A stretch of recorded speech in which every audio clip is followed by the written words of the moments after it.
Tamil Nadu super star மாநிலமாலாம் ஒண்ணு இல்ல, super stand up காமெடிக்காரர் நடத்துற மாநிலமா மாறிடுச்சு. இப்படி உக்கிரமா இருக்கிற இந்த போர்ல மறுபடியும் ஒண்ணுத்துக்கும் உதவாத இந்த பால் டப்பாவை உருட்டிக்கிட்டு இன்னொரு காமெடி வேற.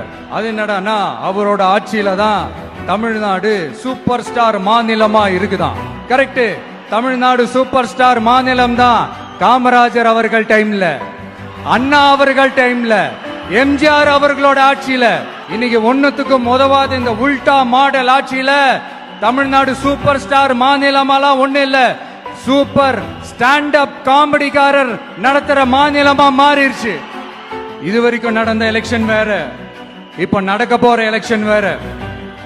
ஒவ்வொரு 5 இயர்ஸுக்கும் நடக்கிற எலெக்ஷன் மாதிரி இதை நினைச்சிடாதீங்க.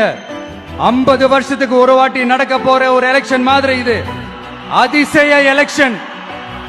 ஒரு எலெக்ஷன்ல அவங்களோட எதிரிகளை தான் எதிர்ப்பாங்க, அப்படிதான் எதிர்ப்பாங்க, அதுதான் யதார்த்தமும் கூட.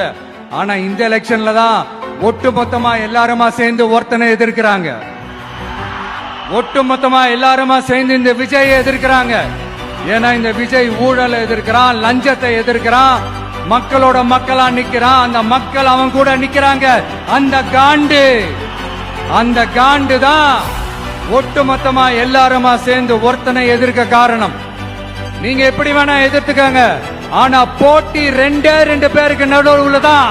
ஒண்ணு இன்னொன்னு